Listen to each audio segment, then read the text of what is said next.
بسم اللہ الرحمن الرحیم۔ پارہ 26 سورۃ الفتح۔ سورۃ الفتح صلح حدیبیہ کے بعد نازل ہوئی۔ مکہ سے مدینہ آئے ہوئے 6 سال ہو چکے تھے۔ اللہ کے نبی صلی اللہ علیہ وسلم نے ایک خواب دیکھا تھا۔ خواب میں آپ صلی اللہ علیہ وسلم نے دیکھا تھا کہ آپ صلی اللہ علیہ وسلم اپنے ساتھیوں کے ساتھ عمرہ کرنے گئے ہیں۔ نبیوں کا خواب حجت ہوتا ہے، خبر ہوتی ہے، جیسے کہ آج کے دور میں آپ میں سے کوئی 10 سال اپنے ملک نہ جا سکا ہو اور ایک دم اس کو جانے کی اجازت مل جائے تو خوشی خوشی تیاری کرتا۔ 1400 کے قریب لوگ جمع ہوئے اور بغیر کسی ہتھیار کے سوائے ایک تلوار کے جو اپنے کپڑوں کے اندر رکھتے تھے، سفر میں کسی بھی دشمن یا جانور سے بچنے کے لیے چل پڑے۔ ہودی کے جانور بھی ساتھ تھے، یعنی ہر وہ علامت موجود تھی جو حج اور عمرہ کرنے والوں کی ہوتی ہے۔ احرام بھی باندھے ہوئے تھے، لیکن مکہ سے بالکل قریب پہنچ کر حدیبیہ کے مقام پر آپ صلی اللہ علیہ وسلم کو روک لیا گیا۔ مکہ والوں نے کہا کہ ہم آپ کو مکہ جانے نہیں دیں گے۔ انہوں نے عزت کا مسئلہ بنا لیا۔ وہ آپ صلی اللہ علیہ وسلم کی وجہ سے خوفزدہ بھی بہت تھے کہ مکہ میں ان کی عزت کم ہو جائے گی۔ انہوں نے خوب بہانے کیے اور اس طرح سے خوب باتیں بنا کر حدیبیہ کے مقام پر ایک صلح ہوئی۔ اسی کو صلح حدیبیہ کہتے ہیں۔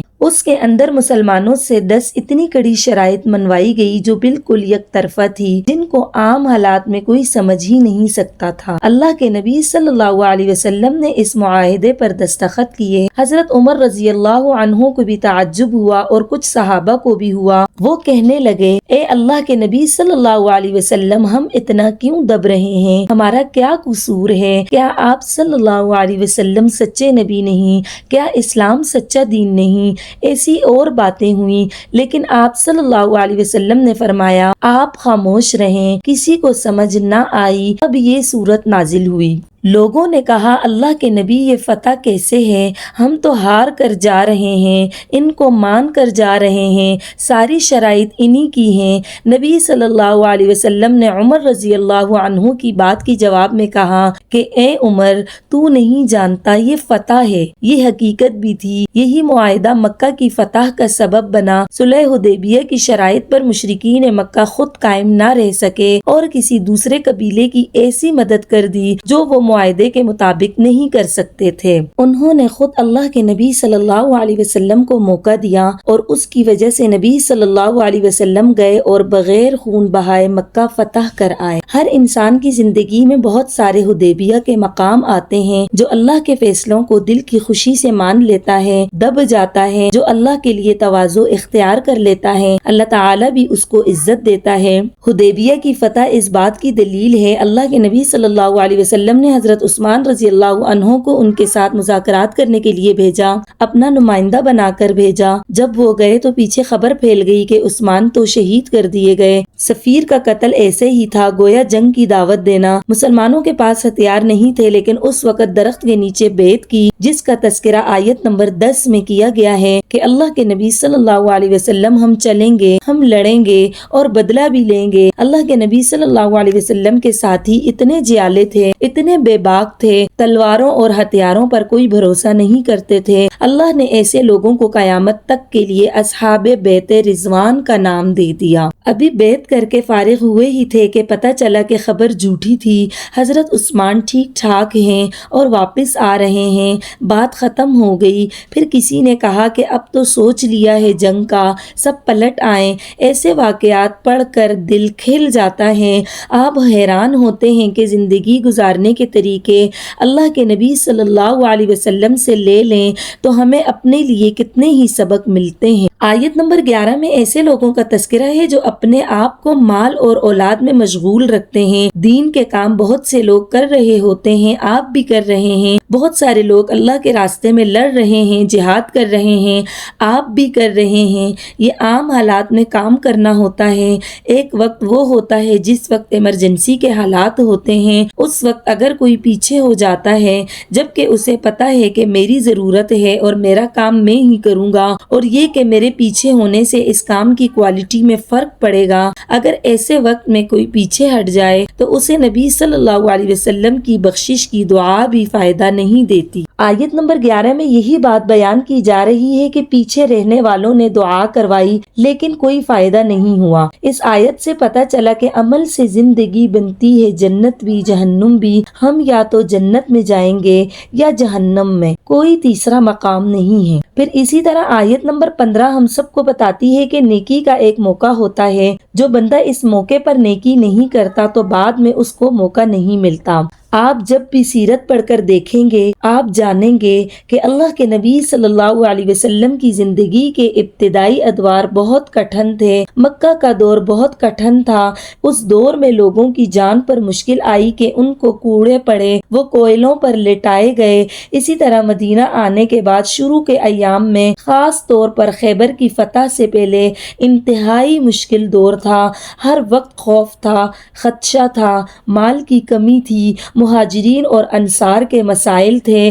ہر ایک سال کے بعد جنگ ہو رہی تھی، مسلمانوں کی کمر ٹوٹ گئی تھی۔ اس وقت جو لوگ کام آ گئے اللہ نے ان کے درجے بلند کر دیے، ان کو اسلام کی بنیادیں بنا دیا، اور اس وقت جو پیچھے پلٹ گئے انہیں عبداللہ بن ابی کی صورت میں مسترد کر دیا۔ ہر بندہ اپنے آپ سے پوچھے اس وقت آپ کے حصے کا جو کام ہے وہ کر لیجئے۔ ہم اللہ سے دعا کرتے ہیں کہ اللہ تعالی ہمیں ایسی جگہ پر استعمال کرے جو اسلام کی اینٹ بن جائے اور اس کی بنیاد میں لگ جائے۔ جو بندہ اللہ کے راستے میں خلوص دل سے کام کرے گا اللہ آنے والے لوگوں میں اس کا نام باقی رکھے گا۔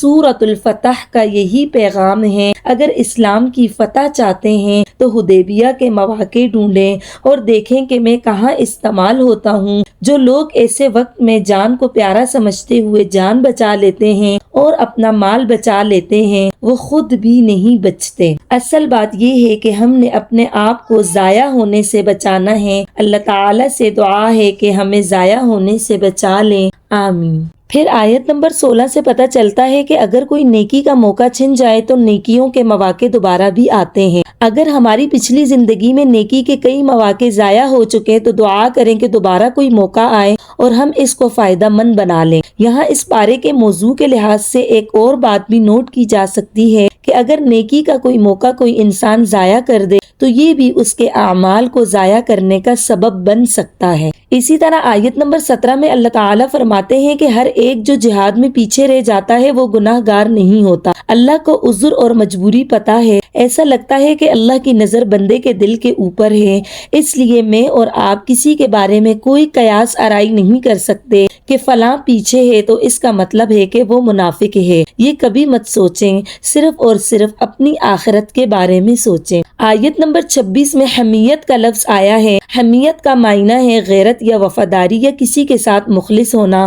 یہ پسندیدہ عادت ہے، بری عادت نہیں ہے۔ انسان کے اندر غیرت ہونی چاہیے، دوسروں کے ساتھ اخلاص کا جذبہ ہونا چاہیے، لیکن جب یہ حمیت غلط چیزوں کی طرف چلی جاتی ہے تو جاہلیت بنتی ہے۔ کسی انسان کا سب سے زیادہ خلوص اور سب سے زیادہ غیرت دین کے معاملے میں ہونی چاہیے، اللہ تعالی کے معاملے میں وفاداری ہونی چاہیے۔ کسی کو اللہ کے حکم کے خلاف کام کرتا دیکھ کر اندر آگ لگنی چاہیے۔ آپ کسی کو غلط کام کرتا دیکھیں اور آپ کو غصہ نہ آئے تو سمجھ لے کہ آپ کے اندر حمیت اسلام نہیں ہے۔ آیت نمبر 28 میں اللہ تعالیٰ اپنے نبی صلی اللہ علیہ وسلم کو بھیجنے کا مقصد بیان فرما رہے ہیں، جو کہ آج امت کا بھی منصب ہے۔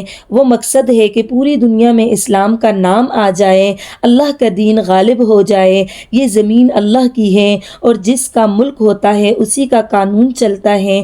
اس لیے اس وقت تک مسلمانوں کو چین سے نہیں بیٹھنا چاہیے جب تک وہ دنیا کے ایک ایک کونے میں اسلام کو نہ پہنچا دیں اور اللہ کا دین غالب نہ آ جائے۔ اس وقت اسلام کے نام پر جو ملک دکھتے ہیں وہ صحابہ کرام رضی اللہ عنہم کی کوششیں تھیں۔ اس کے بعد آیت 29 میں صحابہ کرام رضی اللہ عنہم کی خوبیاں بیان کی گئی ہیں۔ ہم اگر چاہتے ہیں کہ اسلام ہمارے گھروں میں غالب ہو تو یہ خوبیاں ہمارے لیے چیک لسٹ ہیں۔ یہ خوبیاں اپنے اندر لائیں اور اپنی اولاد کی تربیت انہی کے مطابق کریں۔ انشاءاللہ آپ کے گھر میں اسلام غالب ہوگا۔ اللہ کرے کہ یہ خوبیاں ہم بھی سمجھ سکیں اور اپنے اندر لا سکیں۔ اس کے بعد سورۃ الحجرات شروع ہوتی ہے۔ کردار کی تعمیر کے ناطے سے یہ بہترین سورت ہے۔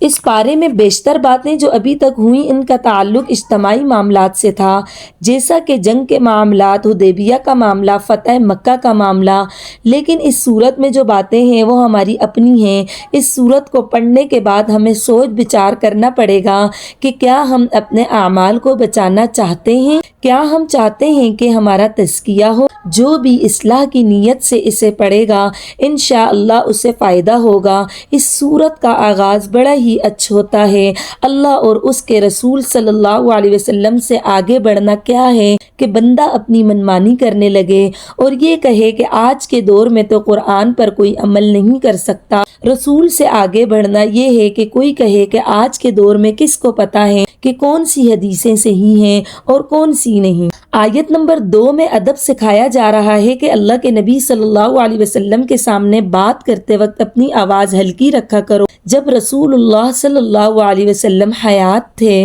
ایک صحابی کی آواز فطری طور پر اونچی تھی۔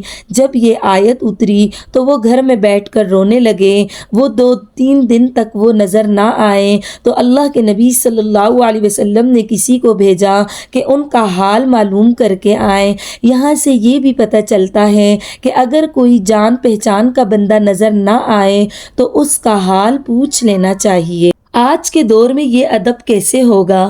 اگر مسجد نبوی جائیں اور روضہ رسول صلی اللہ علیہ وسلم پر جانے کا موقع مل جائے تو وہاں ادب کے ساتھ بات کریں۔ امام مالک رحمہ اللہ کا یہ حال تھا کہ جب مسجد نبوی میں جاتے تو اتنی آہستہ آواز میں بات کرتے کہ پاس بیٹھے کو بات سمجھ نہ آتی۔ وہ کہتے تھے کہ صاحب قبر صلی اللہ علیہ وسلم کی عزت کے لیے میں ایسا کرتا ہوں۔ دوسری بات یہ کہ جس محفل میں اللہ کے نبی صلی اللہ علیہ وسلم کی حدیث پڑھی جائے وہاں اپنی آوازوں کو نیچا رکھا جائے۔ جب دلوں میں خشیت نہ رہے، علم کی محافل کا بھی کوئی فائدہ نہیں ہوتا کیونکہ ادب نہیں ہوتا۔ اور پھر ہر وہ آواز جو اللہ کے نبی صلی اللہ علیہ وسلم کی حدیث سے اوپر چلی جائے، چاہے کسی کا فتویٰ ہو یا کسی کی بات، اگر اللہ کے نبی صلی اللہ علیہ وسلم کی حدیث سے اوپر کر دی تو گویا اس آیت سے آگے آ گئے۔ یہاں سے یہ ادب بھی پتہ چلتا ہے کہ اگر ہم کسی سے فائدہ لینا چاہتے ہیں تو تب ہی فائدہ لے سکتے ہیں جب ہماری آواز اس کے آگے دبی ہوئی ہوگی۔ ماں باپ اور اولاد کے رشتے کو ہی دیکھ لیں، جن اولادوں کی آوازیں ماں باپ سے اونچی ہو جاتی ہیں تو وہ کبھی خیر نہیں پاتے۔ اسی طرح یہ معاملہ آگے لیتے جائیں تو ہر لیول پر ایسے ہی ہے۔ امام اور اس کے مقتدی، استاد اور شاگرد وغیرہ، ہر جگہ چھوٹوں کو اپنی آوازیں بڑوں کے سامنے دبا کر رکھنی چاہیے۔ آیت نمبر 5 تا 7 میں ہمارے لیے محاسبے کے کئی نقطے ہیں۔ زندگی تو سبھی گزار رہے ہیں، سبھی چلے بھی جائیں گے، تو کیوں نہ ایسی زندگی گزاریں جس پر لوگ رشک کریں، ایسا کام کریں جو احسن درجے کا ہے۔ سورۃ الحجرات انسان کو انتہائی خوبصورت بنا دیتی ہے۔ ہم اگر اپنے بولنے کے انداز کو چیک کریں، اپنے کھڑے ہونے کے انداز کو چیک کریں اور پھر دیکھیں کہ قرآن کیسے ہمارے دل کے اندر خوبصورتی لاتا ہے۔ حضرت ابوبکر صدیق رضی اللہ عنہ، حضرت عمر رضی اللہ عنہ جیسے لوگ بدو تھے اور پھر دنیا کے امام بن گئے۔ اتنے با اخلاق تھے کہ بڑے بڑے بادشاہوں کے دربار میں بیٹھے لیکن کسی کمپلیکس کا شکار نہیں ہوئے۔ ان کی کردار سازی اللہ کے کلام نے کی۔ اس کے بعد آیت نمبر 9 میں اللہ تعالیٰ بہت ہی پیارا ادب سکھاتے ہیں جو ہر مسلمان کی زندگی میں آنا چاہیے کہ دو لڑنے والوں کو تنہا نہ چھوڑو۔ یہ دو لڑنے والے میاں بیوی بھی ہو سکتے ہیں، دو بھائی بھی ہو سکتے ہیں، دو کاروباری ساتھی بھی ہو سکتے ہیں، دو دین کے رہنما بھی ہو سکتے ہیں، کسی معاشرے میں رہنے والے دو مسلمان بھی ہو سکتے ہیں۔ کہا گیا کہ تم ان دونوں کا تماشا نہ دیکھو، نہ جلتی پر تیل ڈالو، ہم اپنے آپ کو چیک کریں کہ ہمارا کیا کردار ہوتا ہے۔ پھر آیت نمبر 11 میں ایک اور ادب سکھایا جا رہا ہے کہ ایک دوسرے کا مذاق نہ اڑائیں کیونکہ انسان اسی کا مذاق اڑاتا ہے جس کو حقیر جانتا ہے۔ اللہ تعالیٰ کہتے ہیں ایک دوسرے کو تانے نہ دو اور برے القاب سے نہ پکارو۔ آیت نمبر 12 میں اللہ تعالیٰ بدگمانی اور غیبت کے بارے میں بیان فرما رہے ہیں۔ جو ہی لفظ غیبت آتا ہے تو ہمارے ذہن میں زبان آتی ہے، حالانکہ حقیقتاً غیبت کا فعل 4 مختلف طریقوں سے ہوتا ہے۔ پہلے دل سے غیبت کی جاتی ہے، پھر زبان سے غیبت کی جاتی ہے، آنکھوں سے غیبت کی جاتی ہے اور ہاتھوں کے اشاروں سے غیبت کی جاتی ہے۔ دل کی غیبت کیا ہے؟ اس کو یہاں بدگمانی کہا گیا ہے۔ جب کسی کے بارے میں آپ بدگمان ہوتے ہیں تو اس کے لیے برا خیال دل میں آنے لگتا ہے تو سمجھ جائیں کہ آپ کا دل غیبت کر رہا ہے۔ اس کا علاج یہ ہے کہ مشاورت کر لیں۔ انسان ہونے کے ناطے دل میں خیال ضرور آ سکتا ہے، اس میں کوئی بڑی بات نہیں۔ کبھی کسی کے بارے میں آپ کے دل میں اگر ایسی بات آئے تو فوراً اس سے مل لیں، اس سے تحفہ دیں، اس سے قریب ہوں۔ ویسے اگر اس سے کم ملتے تھے تو اب زیادہ ملیں۔ آپ دیکھیں گے کہ وہ ہلکی سی دھن جو چھائی ہوتی ہے وہ دور ہونے لگتی ہے۔ اس کے بعد زبان کی غیبت یہ ہے کہ کسی کے بارے میں اس کی غیر موجودگی میں ایسی بات کہنا کہ اگر اس کے سامنے کی جائے تو وہ برا مان جائے۔ یہ اتنی شدید چیز ہے کہ اللہ کے نبی صلی اللہ علیہ وسلم نے فرمایا کہ یہ انسانوں کی نیکیوں کو ضائع کر دیتی ہے۔ ایک حدیث کے مطابق آپ صلی اللہ علیہ وسلم 2 قبروں کے پاس سے گزرے جن کو عذاب ہو رہا تھا، ایک کو پیشاب کی چھینٹوں سے نہ بچنے کی وجہ سے اور دوسرے کو غیبت کی وجہ سے عذاب ہو رہا تھا۔ آیت نمبر 13 میں انسانوں کی ایک اور برائی بیان کی گئی ہے جس کا تعلق زبان سے تو نہیں لیکن یہ دل کے اندر چھپا ہوا ایک احساس ہوتا ہے جس کا اظہار زبان سے ہونے لگتا ہے۔ وہ ہے ذات برادری پر فخر و ناز۔ آج آپ اس کی زندہ تصویریں دیکھ سکتے ہیں۔ اپنی ذات برادری سے محبت ہونا اور بات ہے، لیکن یہ سوچ کہ میری ہی برادری اونچی ہے یا یہ کہ اپنی اولاد کی کسی غیر برادری میں شادی نہیں کروں گا، یہ درست نہیں ہے۔ کبھی کسی کے بارے میں ایسے نہ سوچے تو اپنے لیے نہیں سوچ سکتے۔ آیت نمبر 17 میں اللہ تعالیٰ فرما رہے ہیں کہ اللہ کی نظر ہم سب کے اعمال پر ہے، اس لیے ہر بندہ اپنے آپ سے پوچھے کہ جو کچھ بھی میں سنتا ہوں یا سناتا ہوں وہ میری اپنی زندگی میں ہے یا نہیں۔ یہ وہ چیزیں ہیں جو انسان کو اپنا محاسبہ کرنے کی دعوت دیتی ہیں۔ ایک مسلمان امن پسند ہوتا ہے، وہ اپنے ارد گرد والوں کے لیے امن اور محبت کا پیغام ہوتا ہے، وہ کبھی کسی کو دکھ نہیں دیتا۔ آپ ایک اصول اپنی زندگی میں اپنا لیں جو اللہ کے نبی صلی اللہ علیہ وسلم نے فرمایا، ایک انسان اس وقت تک مومن نہیں ہو سکتا جب تک کہ اپنے بھائی کے لیے وہی پسند نہ کرے جو اپنے لیے پسند کرتا ہے۔